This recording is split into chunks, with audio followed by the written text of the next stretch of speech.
murakoze cyane turabashimiye cyane ko mwese muri hano kandi mbanza no kubasaba imbabazi ko twakiriye gatoya harimo ameshema yabaye ntabwo ari ukudaha agaciro cyangwa valeur ikintu mukora.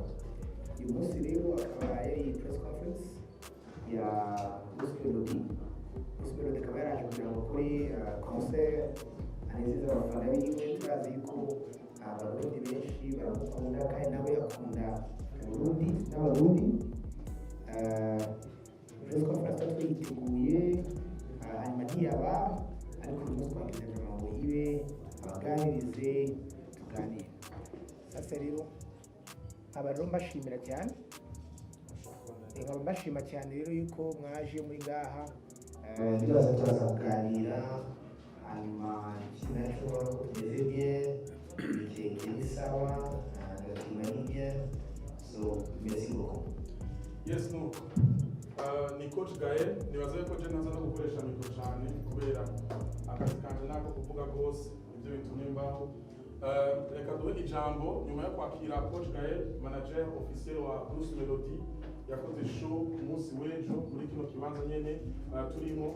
Benshi muri mwebwe mwari ngaha mwarabonye ingene igitaramo cagenze, mwarabonye yuko yari amateka ageretswe ku yandi mateka. Muri kano kanya rero reka duhe ijambo nyene urubanza nyene igiteramo cabaye ku munsi w'ejo anatubwire n'ibindi bizo twakire itahi wacu Bruce abenshi bazi ku izina rya Bruce Melody. Murakoze cyane ndabashimiye cyane mbere ya byose ko mwabashije kwitabira kandi mwese ntabwo byari byoroshye ko tubabona hanyuma habayeho izindi mpamvu zatumye dukererwa. Nizere ko mwatubabariye bari babanje kubivuga MC yari yabivuze ariko reka nanjye mbisubiremo nizere ko izo mbabazi mwaziduhaye. Murakoze. Rero nishimiye kuba ndi mu gihugu cy'u Burundi. Hari ibyabanje ariko ntago ibibazo bituma umuntu adakomeza kubaho cyangwa ngo areke ibyo yakoraga. Mwarakoze kudushyigikira gutegura igitaramo cyatambutse no kukimenyesha abarundi bose nabyo ndabibashimiye. Impamvu nyamukuru rero itumye turi aha ngaha nuko hari igitaramo twari dufite cyari gikwiriye kuba kiri kuba uyu munsi ariko nticyabashije kuba kubera ko imyiteguro itagenze neza. Rero twahisemo kukimurira ejo ku munsi wo ku cyumweru. Hanyuma naho cyari kuzabera ntabwo byakunze ko ariho bikomeje kubera ko hari ibindi biri kuhabera. Rero twahisemo kugikorera hano kuri Zan Beach. Ubwo ayo makuru muyampere abakwiriye kuyamenya kandi tuniteguye gusubiza ikibazo icyo ari cyo cyose muri butubaze mu itangazamakuru. Murakoze. Bruce Melody wo mu 2014 atandukanye na Bruce Melody w'ubu baratandukanye n'ibiro ntibanganya imyaka experience byose. Concert rero ya kiragiye nari muto nari ntarasobanukirwa neza akazi nkora wenda n'ubu sinavuga ko namenye byose ariko byibura hashize imyaka 8.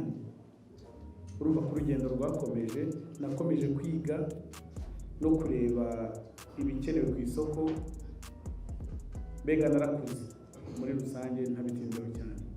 Ikindi kibazo abajije ni cyo ku kibuga cy'indege navuze ko hari ibibazo n'abantu ariko bigomba gukemuka ubwo twaje koko byarakemutse tutagiye cyane mu nzira byanyuzemo ngo bikemuke ariko byarakemutse. Hanyuma ibisigaye bifite ababishinzwe aribo bavoka nibo bari kubikurikirana. Ikindi nagira ngo mbwire abantu nakomeje guhura n'abantu bambwira ngo pole ntabwo napfuye nta kintu nabaye. Ibi ni ibintu bibaho kandi kuba ngiranye kutumvikana n'umurundi umwe ntibisobanuye ko abarundi atari abantu beza. Abarundi ni abantu beza ndabakunda kuko nabo bakunda umuziki wanjye ntacyo mbahaye dufite ukundi twahuje, rero nta kintu na kimwe gishobora gutandukanya ibyo kereka icyabizanye, kandi icyabizanye nta muntu n'umwe ukigenda. Ikindi warubajije bivugwa ku ndirimbo Bruce Melody twayashimiye ko account star mvuga ati angaba bari ko abe Kidumu ni umuntu wanjye, Big Fizzo ni umuntu wanjye, Sadi ni umuntu wanjye, gukorana nabo ibyo biri hirya gatoya yuko nakorana n'abandi ntazi, nabo tutaziranye muri make. Ndabizi ko naho umuziki mwiza hari abahanzi beza bashyashya bakora indirimbo nziza, yewe no mu Rwanda bakazikunda. Abo ngabo bakeneye amahirwe cyane kurusha abakuru, kuko abakuru barabakunda i Kigali na hano murabakunda, murabazi byose mwabashe kubibona. Hanyuma bo hari ibindi dupanga bitari uguperforminga gusa, kuko guperforminga kuri bo ntabwo ari ikintu kidasanzwe, ariko aba bakiri bato bakeneye ino platform kugira ngo babashe kugaragara. Wenda niba hari icyo nshobora kubafasha ku bantu baje, icyo gikore uko niko bimeze. Hanyuma bariya bandi bo bakuru dufitanye ibindi tubanamo n'uburyo bwiza bwo kubikora, harimo n'izo ndirimbo bavugaga wenda no igihe cyo kuzisohora kiba kitaragera. iki gitaramo kije gufasha iki umuziki w'u Burundi apaye kuryoherwa n'amafaranga zo. Iki gitaramo ikintu cya mbere kiri bufashe umuziki w'u Burundi, bwa mbere ni igitaramo nyine, umuziki no gutarama birajyana. Mbere na mbere tugiye gushimisha abafana bacu, njyewe n'abahanzi b'abarundi tuzaririmbana bazaba bari hano.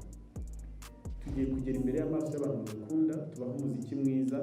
Hanyuma ikindi cya kabiri ni uko bisa nk'ibyunga umuziki nyarwanda n'umuziki w'abarundi, kubera ko turi abantu basa nkaho tuba mu gihugu kimwe, kuko tuvuga ururimi rumwe, dusangira ururimi. Buriya ururimi ni ikintu kinini cyane ku mpande zombi, kuko ushobora kumbaza gutyo nakumva ni binini cyane, kuko umuntu wese wumva ikinyarwanda akwiye kumva umuziki w'umurundi, umuntu wese wumva ikirundi akwiye kumva umuziki w'ikinyarwanda. Nibaza yuko Ikibazo cya mbere ubajije impamvu umunsi twagomba guhura tutabashije guhura. Ntabwo byakunze ko duhura kubwo impamvu zitandurutseho, nta kundi nari kugira, kandi nizere ko mumbabariye ko mwantegereje kugeza ntaje, nta ruhare na ruke nabigizemo. Hanyuma ku bijyanye na mood, nta kugira ngo mood yanjye ipfe nyine bisaba ingufu nyinshi cyane, kubera ko aho nari ndi kuruhuka, abantu bari kwibaza ngo kuki ntagombaga kuza ngo ndirimbe, nari ndushye kuko nakoze iki? Nta kazi nari mfite, ahantu nari indi kintu nakoze ni ukuryama ngaruhuka, maze kuruhuka ndaza nkora concert. Hanyuma mood uko meze neza kandi cyane, niteguye gukora ibyo nzi gukora nyine imbere y'abantu bazitabira igitaramo tuzakoresha.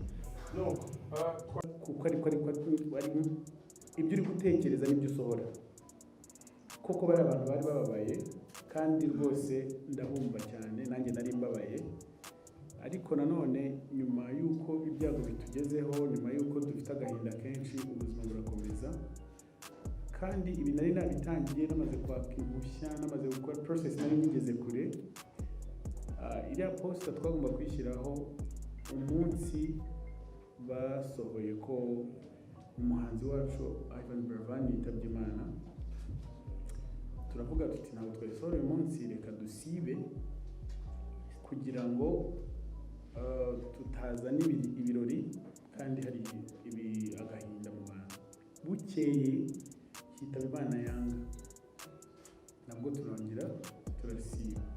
Twaje kuyisohora ku munsi wakurikiyeho, kubera ko igihe cyari kiri kutugendana, kandi n'ibi byari biri mu nshingano zacu. Mbisubiyemo, nihanganishije umuryango wa Buravan n'uwa Yanga, yewe n'uwa Meddy. Abantu bagiye tukibakunze, kandi koko twarababaye, ariko nanone ubuzima burakomeza. Ikindi ni uko njyewe umunsi nzapfa, nimba nzaba ntangira akazi kanjye, ntihazagira umuntu usiba gukora ibyo asanzwe akora, kubera ko abasigaye baba bagikeneye kubaho. Murakoze. Wakiriye gute ibintu? Gusa mubwire ngo namvaga ari nziza.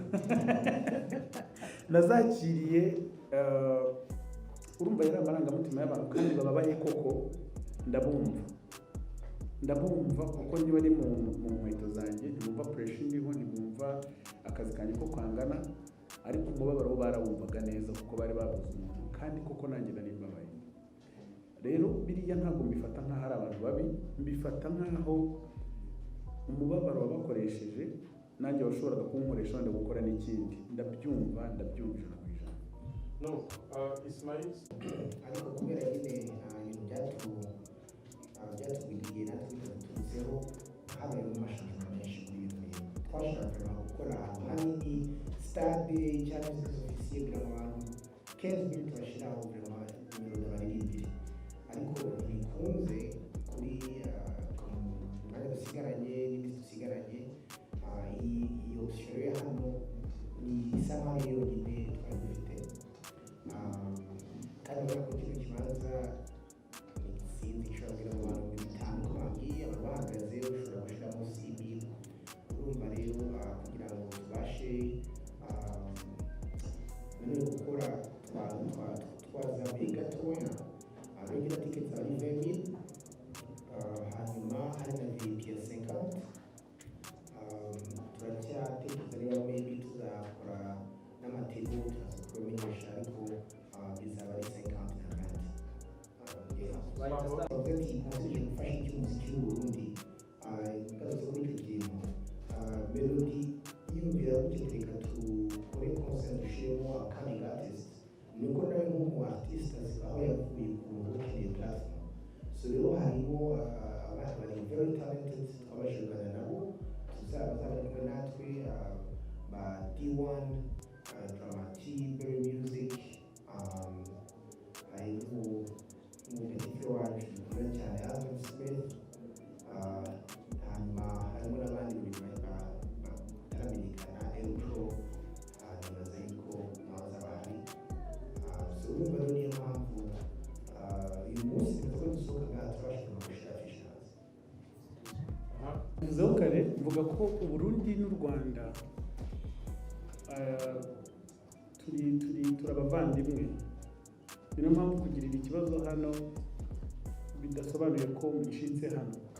Oya, rwose nzagaruka igihe icyo ari cyo cyose, ahubwo nuko wenda ubu ngubu umwanya utari kudukundira gukora ibyo dushaka cyangwa uko tubyifuza, ariko nanone ntabwo twagenda kubera ko habaye ikibazo gito ngo tugende tudakoze ibyatuzanye, kubera ko ibi ni byo dukora. Ntabwo ushobora kuba uri mu kazi kawe ngo nugiriramo ikibazo uhita ugasezera, akazi kagomba gukomeza uko byagenda kose. Rero igihe icyo ari cyo cyose nditari gukomeza gusohora indirimbo. Mfite n'indirimbo y'ikirundi yahinyanyuwe na Made Beats niwe wakoze iyo ndirimbo, ariko kubera ko ikirundi nyine ntaramenya kukivuga neza, turacyayitunganya kugira ngo mwumve ko gahunda mfite hano atari yo kugenda ngo nibagirwe ko hari abantu bampaye imitima yabo mu gihugu cy'u Burundi. Murakoze. Twakira ibibazo mu Rwanda n'Uburundi twe turaba twins. Twumvaga vraiment gukorera hano ibintu ni nk'uko twakorera mu Rwanda.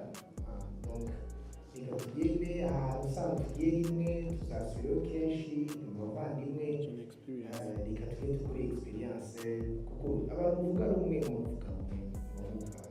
So ni muri uburyo twabitekereje, twe ntabwo dukonsidera ngaha nko mu mahanga. Muhira jewe kusema navukiye hano Milano, rero mu Burundi ntabwo numvaga ari kuvuga ngo ni ikintu kidasanzwe naho tugiye ahantu hageze, so numvaga ari mu rugo. Hanyuma ikindi nacyo promoters batwitaje hano ni n'abashuti bacu, ni nk'uko nabo bafite icyo bashaka gukora mu Rwanda twabafasha bisanzwe. Donc hanyuma mu buryo bwa kabiri, si ubwa mbere n'ibintu bibaye. Twebwe aba Nigerians baza gutegura amashuri iwacu mu Rwanda, aha nibaza ko nabo byigeze kubaho. So si ikintu gishyashya, n'abarundi baraza n'abarundi baza gutegura amashuri. So si ikintu gishyashya, nuko bicaza ku magana y'urugo. Rero VIP 50,000, ariko harimo abantu badusabye ko batabashije kuza muri show y'ejo VIP, kuko urabona ko byari ibintu byabaye last minute. Ntabwo twakoze publicité na promotion ikwiye gukora situation twari turimo. Rero twatangiye kubibwira ko ushobora kuza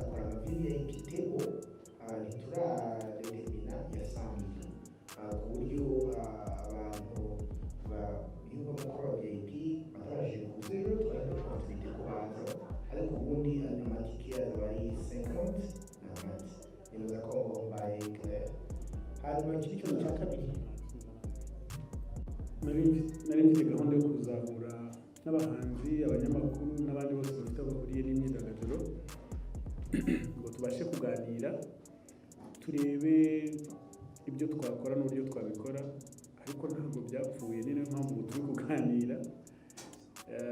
Turacyari hano iminsi mike tugiye gukoresha umwanya uhari ibishoboka ibikunda bikorwe kubera ko nazanye na team yanjye yose, nazanye n'abacuranzi bose, nazanye n'umuproducer, nazanye na management, nazanye umuntu ubura n'uwakora video ari ibikunda tugizeho tubasha guhuza na gahunda n'indirimbo twazikora. nibaza tukigera hano kuri Leopold umwe twari turavuga turakoreshaga interview na Beats twemeye actually personally yemeye yuko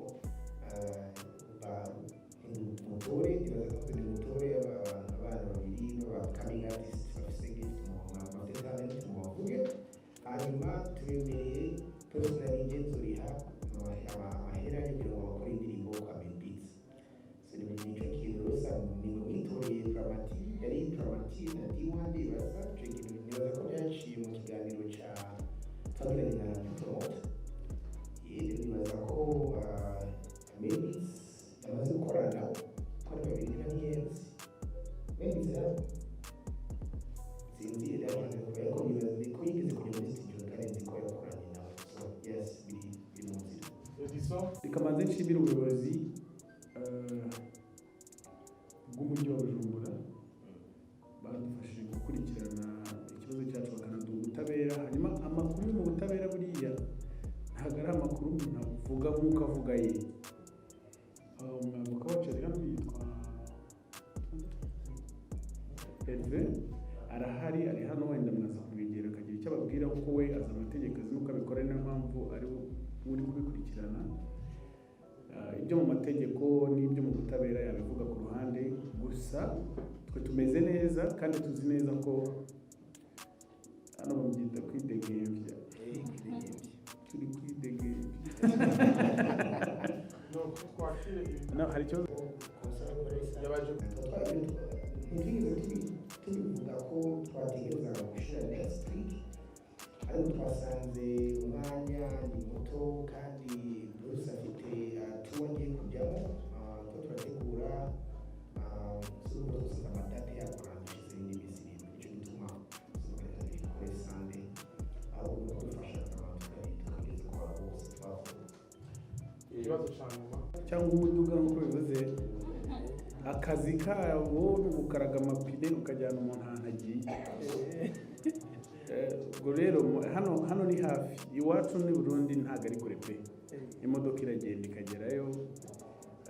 Ibyo rero byose bitegurwa na team dukorana 1:55 AM. Bashimye ko nazana imodoka yanjye hano n'izindi zacu, kandi koko nibyo ko byadufashije. Ntabwo byari byoroshye ko iyo tuba tutarazanye imodoka zacu tukajya mu bibazo nk'ibyo twagiyemo, ntibyari kuba byoroshye guhita dushaka uburyo bwo kubona amamodoka byihuse no urumva hari icyo byafashije kandi kinini. Nanabashimira timu yanjye, barakoze cyane. Hanyuma ikindi warabujije ni kubekiri, urumva nasohotse muri Mugasho nasohotse mu gasho ncanza muri show. Hanyuma bwari bwije aho igitaramo cyarangiriye, twaruhutse. Tumaze kuruhuka uyu munsi twiriwe dupanga ibindi. Sindabona uburyo bwiza bwo kureba Bujumbura kandi kweri mfite amatsiko yo kuhamenya kujya Tanganyika nkarya uburobe bike. Mfite amatsiko yo kuhareba ariko ndabizi neza ko dufite umwanya. Ibi byose nibimara kujya ku murongo turaza kureba nyine n'ibindi. Icya gatatu roje ni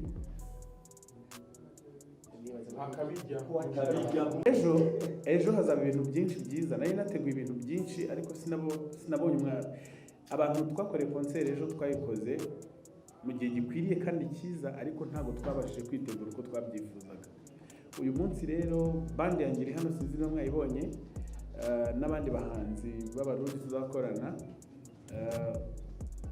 biraza kuba bimeze neza kurusha iby'ejo nubwo bwose umwanya dufite udahagije ariko byibura tubonye akanya gake ko kwitegura no ku practicinga sound check amatara everything na media byibura tubonye umwanya wo kubavugisha ntabwo ndibabwire ngo mubigezeyo ubu byagiye iyo turi kubabwira biba biri imbere y'abantu rero n'icyo ubwacyo nakabijya kuko ubwa mbere ntibyabashije kuba so hari byinshi cyane turi gutegura ariko tutavugira hano kubera ko bizabera imbere y'abantu bishyuye amafaranga yabo buriya ngiye nubaha umuntu wikora mu mufuka agakuramo inoti akayishyura ntabwo aba akwiye guhabwa bimwe n'utishyuye numva bikwiriye rero abafana banjye buriya icyarimwe ni n'abakiriya kandi umukiriya ni umwami ibyo rero ntabwo ari ibijyanye n'iby'abakiriya murakoze gutangura ibijyanye kuvuka sezo abantu bigira imirongo miremire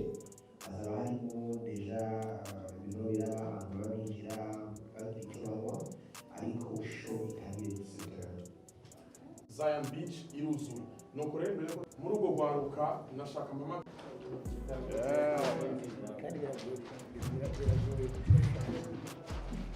hata ushoboye nawe naraza kubitubwira ntabwo ngoye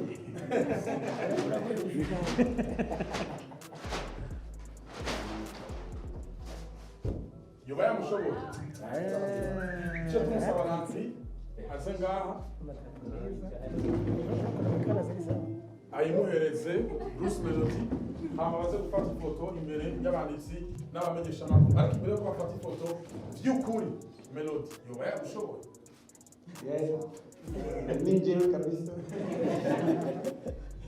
ifoto ibabwiraga mu yanjye ni gutya amabeze ni ibyo koko yanshoboye kandi ufite impano manari nzize kumurebera ku bintu bigenda neza nuko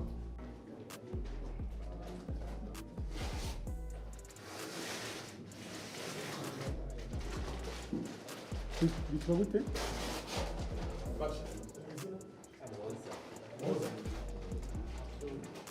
Moza na Abdul. Gabriel Nandi, uri Moza na Abdul.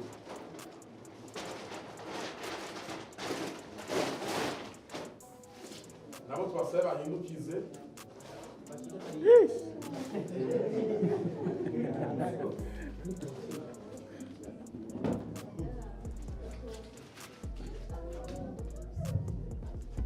Urumva icyiza cy'abarundi rero wagira ngo baravugana buriya yashyizeho idarapo ry'uburundi n'iry'u Rwanda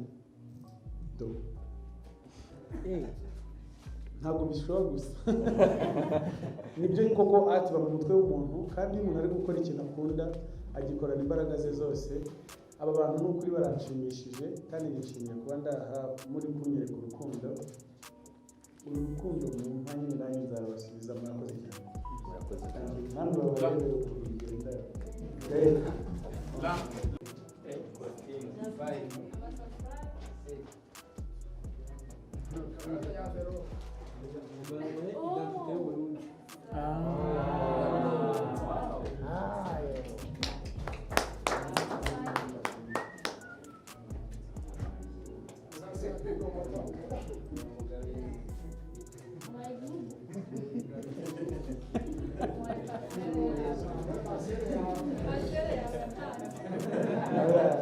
amaye igihugu amaye biranga igihugu kandi akakaragaragaza ko kuko nageze hano nicyo amateka aberaho nyine umunsi umwe abantu bazavuga ngo ibi bintu byigeze kubaho nuko rero ibyo bari bateguye ni ibyo tubashimire cyane kuba babashe gufata umwanya wabo barumva yuko ari icyo bokora ku muririmbyi yashoboye gufata indege araza hano kugira ngo anezereze abarundi